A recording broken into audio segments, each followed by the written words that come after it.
Hello everyone, this is Prerna and you all are watching facts with Prerna. और अगर कुछ आने वाले महीनों में, कुछ आने वाले वीक्स में, कुछ आने वाले साल में आपकी भी एसएसबी है और एक सबसे बड़ा क्वेश्चन मार्क आपके भी दिमाग में है, लाइक स्क्रीन इन कैसे होना है? क्योंकि स्क्रीन इन होना हमारा स्टेज 1 है और अगर आप स्टेज 1 ही क्लियर नहीं करेंगे तो आप पूरी एसएसबी नहीं दे सकते हैं। सबसे बड़ा क्वेश्चन मार्क जो हर एक एस्पिरेंट के माइंड में होता है कि हम स्क्रीन इन कैसे होंगे? जितना मुझे एक्सपीरियंस है, जो मैंने ऑब्ज़र्व किया है और जो सबसे बातचीत करने के बाद मुझे लगा है, तो वो जो ट्रक मेरे पास है, वो मैं आपको इस वीडियो में बताने वाली हूँ and trust me this video is going very useful to you. और इस वीडियो को देखने के बाद आपको बिल्कुल भी रिग्रेट नहीं होने वाला है। वन बाय वन मैं आपको हर एक पॉइंट क्लियर करूँगी, वन बाय वन मैं आपको बताऊँगी कि वो शायद आपके अंदर क्या क्वालिटीज़ देखना चाह रहे हैं।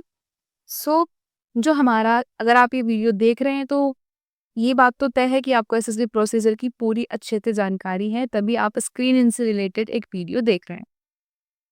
जो हमारा स्क्रीनिंग प्रोसेस होता है, this is called the stage 1 process of the SSB. Screening process में हमारे पास 3 टास्क होते हैं। सबसे पहला टास्क होता है हमारे पास ओआईआर। ओआईआर एक क्रूशियल रोल प्ले करता है हमारी स्क्रीनिंग होने में। सो must practice the OIR. OIR में क्या होता है, आपको 2 ओआईआर की शीट्स मिलती हैं। सबसे पहले आपको एक शीट प्रोवाइड कराई जाएगी। मैं गांधीनगर गई थी तो मुझे लगता है शायद 17 टू 18 मिनट हमें मिली थी। एक ओआईआर में आपको 50 क्वेश्चंस मिलते हैं और उन 50 क्वेश्चंस को आपको गिवन मिनट्स के अंदर सॉल्व करना होता है। वो आपको टाइमिंग भी नहीं बताएंगे, बस वो आपसे बोलेंगे कि आपको जो टाइम हम देंगे वो आपके लिए एनफ होगा।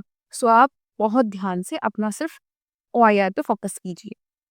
देखो, जो ऑफिसर इंटेलिजेंस टेस्ट होता है यानी जो हमारा ओआईआर होता है, उसमें हमें रैंकिंग्स मिलती हैं। लाइक 1 टू 5 रैंकिंग मिलती है। अगर हमने बहुत अच्छा किया है तो हम रैंक 1 में आएंगे, अगर हमने थोड़ा सा कम अच्छा किया है तो हम 2 में आएंगे। लाइक इस तरह से हमें 5 तक रैंकिंग मिलती है। उसके बाद हमारे पास 2 टेस्ट होते हैं, 2 ओआईआर की शीट होती है और दोनों की चेक होता है। अब बात ये भी है कि हमारे पास 2 ओआईआर क्यों है? एक ओआईआर से भी तो हमें रैंकिंग मिल सकती थी। हो सकता है एक में आपको वर्बल ज़्यादा देखने को मिलेगी और नॉन वर्बल रीजनिंग कम देखने को मिलेगी। एक में आपको नॉन वर्बल ज़्यादा देखने को मिलेगी और वर्बल कम मिलेगी। हो सकता है किसी बच्चे की वर्बल रीजनिंग अच्छी हो, नॉन वर्बल इतनी अच्छी ना हो, तो इसीलिए वो आपको 2 शीट प्रोवाइड करते हैं। दोनों के अंदर मिक्स क्वेश्चंस होते हैं वैसे तो। कहीं-कहीं पे ऐसा भी होता है कि वेटेज सेम होता है वर्बल और नॉन वर्बल का, बट बेसिकली यही फिनोमेना है 2 शीट्स हाथ से सॉल्व कराने का कि अगर बाय चांस आप थोड़ा हेजिटेट हो गए, बाय चांस आप थोड़ा डर गए, जिसकी वजह से आप पहली शीट अच्छे से सॉल्व नहीं कर पाए हैं, तो आप सेकंड वाली शीट में अच्छे से परफॉर्म कर पाएँ। क्योंकि एसएसबी भी आपको ऐसे जाने नहीं देना चाहती है, क्योंकि वो भी जानती है कि आप एग्ज़ाम क्लियर करके आए हैं, तो आप स्क्रीनिंग हो अगर आपके अंदर एबिलिटी है तो। ओआईआर एक क्रूशियल रोल प्ले करता है। आपको मस्ट प्रैक्टिस द ओआईआर। उसके बाद हमारे पास सेकंड टेस्ट होता है पीपीडीटी टेस्ट। पीपीडीटी टेस्ट में क्या होता है, जैसे कि आपको एक पिक्चर दिखाई जाएगी 30 सेकंड तक। उसके बाद आपको 4 मिनट मिलती है। आपको उसके ऊपर एक थीम लिखनी है, आपको अपना एक हीरो डिसाइड करना है और एक स्टोरी बनानी है। देखो, ओआईआर को टैकल करने का एक ही तरीका था कि हम उसकी प्रैक्टिस करें कम से कम टाइम में, मिनिमम टाइम में। क्योंकि मान के चलो अगर आप 17 मिनट में 50 क्वेश्चंस घर पे सॉल्व कर रहे हो और आपको ज़्यादा टाइम भी मिल गया, तो वो आपके लिए बेनिफिशियल होगा। कम से कम टाइम में आपको क्वेश्चन सॉल्व करने की कोशिश करनी है। This is the basics of the OIR. तो ओआईआर तो प्रैक्टिस बेस्ड है। बात करते हैं पीपीडीटी। अब पीपीडीटी में ऐसा क्या किया जाए कि हम स्क्रीन इन हो जाए, हमारी स्टोरी अच्छी बन जाए।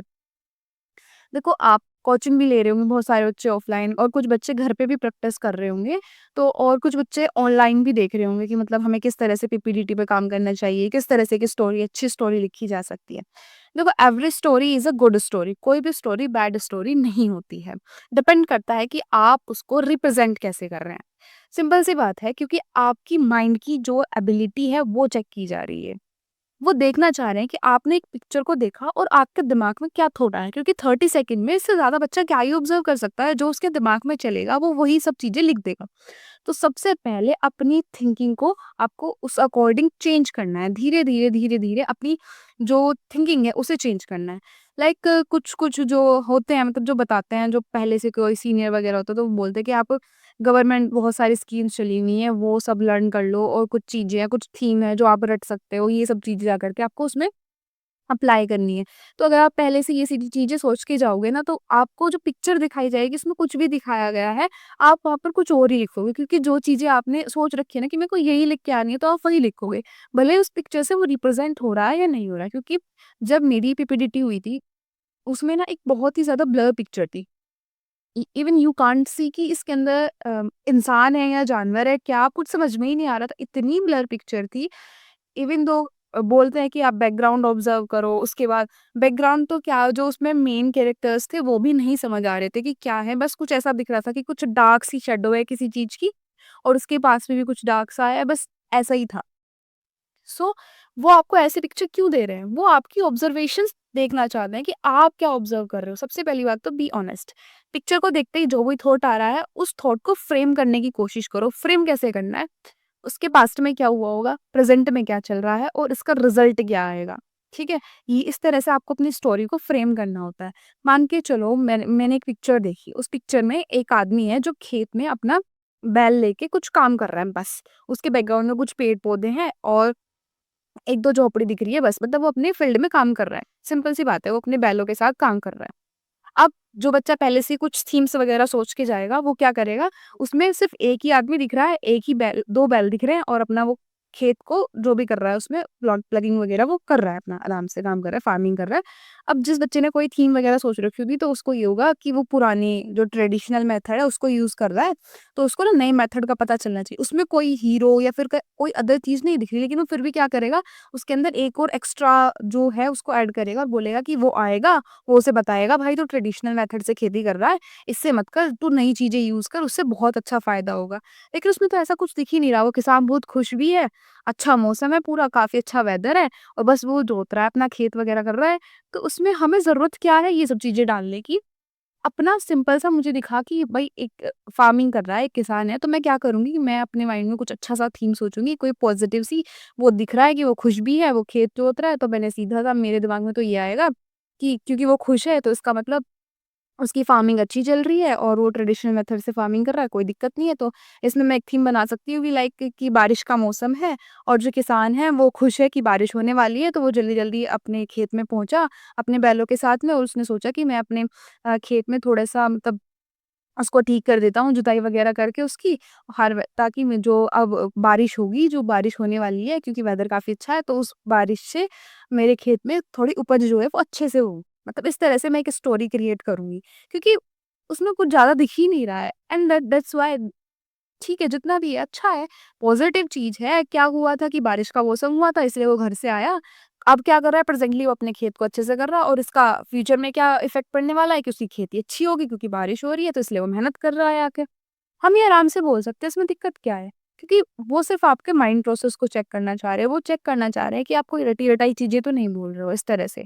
उसके बाद आपका मेन पार्ट आता है, पीपीटीटी आपने अच्छे से करी, जो भी आपके माइंड में है, ऑनेस्टली उसे बस फ्रेम करना आपको आना चाहिए। तो आपको थीम्स नहीं रटनी है। अभी जो पीपीटीटी आप प्रैक्टिस करोगे घर पे, आपको थीम्स नहीं रटनी है। आपको क्या करना है कि आपको अपने थॉट को फ्रेम करना सीखना है, कि अपने जो थॉट प्रोसेस है आपके दिमाग में, उसको देख करके जो आया है उसको आप फ्रेम कैसे करोगे, है ना? कि मतलब उसके पास्ट में क्या हुआ था, प्रेजेंट में क्या चल रहा था और उसके बाद क्या होने वाला है, उससे क्या मतलब क्या रिजल्ट निकलने वाले हैं।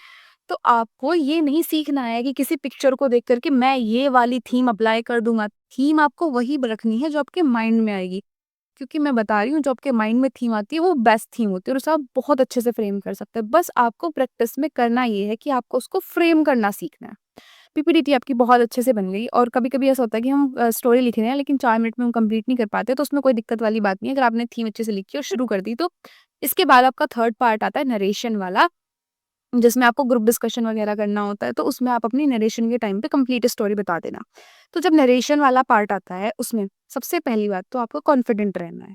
दूसरी बात, आपको एसेसर को नहीं देखना है, क्योंकि जो आपका ये ग्रुप डिस्कशन चल रहा है, एसेसर खुद बोल देते हैं कि ये अज़्यूम करो कि यहाँ पर कोई नहीं है, केवल आपका ग्रुप है और आपने किसी टास्क पे पूरे ग्रुप के साथ काम किया है और अब वो ग्रुप उसका कोई एक रिज़ल्ट बनाना चाह रहा है, ठीक है?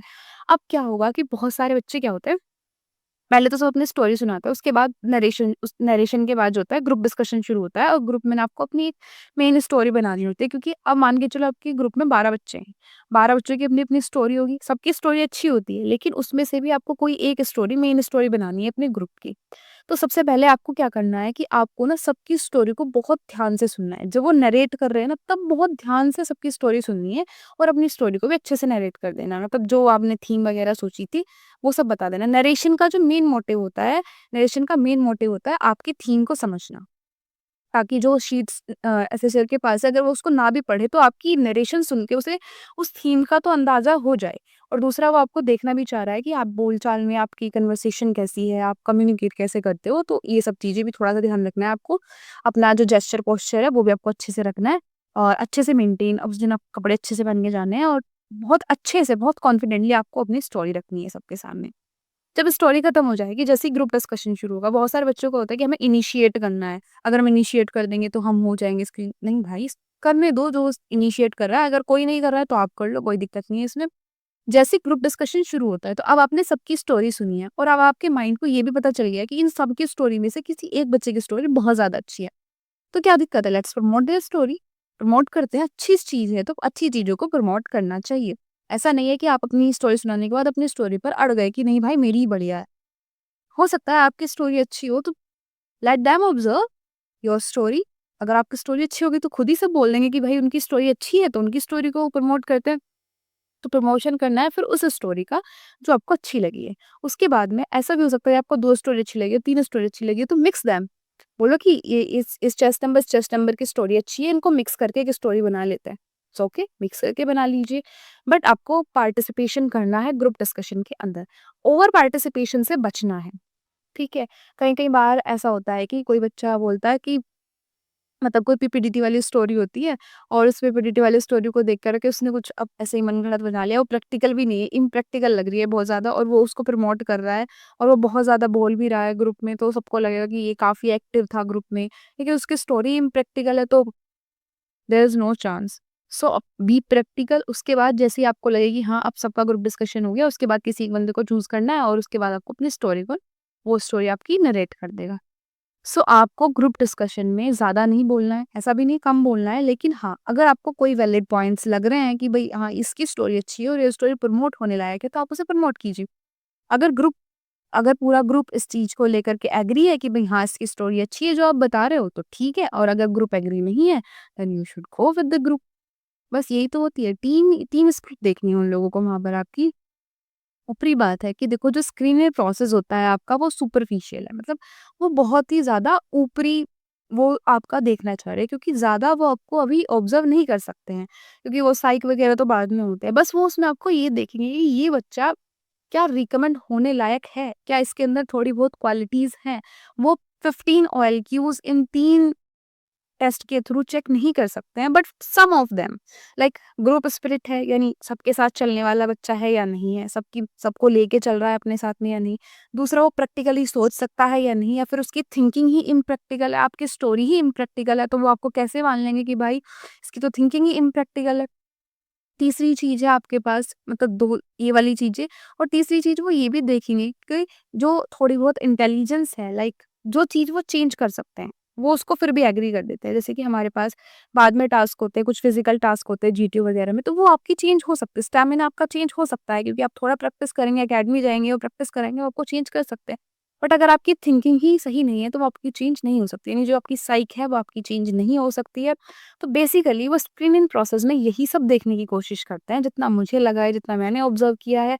सो अपनी थिंकिंग को फ्रेम करना सीखिए, अपनी अपनी जो वोकल्स हैं उनको इतना क्लियर रखिए कि आपके माइंड में जो आ रहा है आप उसको बता सकें, आप सामने वाले के पास अपने थॉट्स को पास कर सकें। दैट्स ऑल, बस इसी चीज़ की आपको प्रैक्टिस करनी है, ना कोई थीम रटना है, ना कुछ रटना है। स्क्रीनिंग प्रोसेस के लिए सबसे ज़्यादा सिंपल प्रोसेस यही होता है, और इसी पर अगर आप वर्क करेंगे ना, तो बिल्कुल आप स्क्रीनिंग होंगे, क्योंकि स्क्रीनिंग के लिए ऐसा कोई नहीं, कुछ रूल नहीं बना है कि 30% ही बच्चे स्क्रीनिंग करने हैं, इससे ज़्यादा बच्चे नहीं लेने। अगर बच्चा अच्छा है तो वो ज़रूर जाएगा, वो 40% भी स्क्रीनिंग करेंगे, वो 55% भी स्क्रीनिंग करेंगे। क्योंकि इतने सारे बच्चों को एग्ज़ाम पास करा के वो इसलिए बुला रहे हैं ना, कि ताकि उन्हें अच्छा कैंडिडेट मिल सके। तो अगर आप में एबिलिटी है तो वो आपको स्क्रीनिंग ज़रूर करेंगे। होप आपको आपके सभी क्वेश्चंस के आंसर मिल गए होंगे। अगर अभी भी कोई क्वेरी है तो आप कमेंट सेक्शन में पूछ सकते हैं। All the very best for your SSBs. Bye bye. जय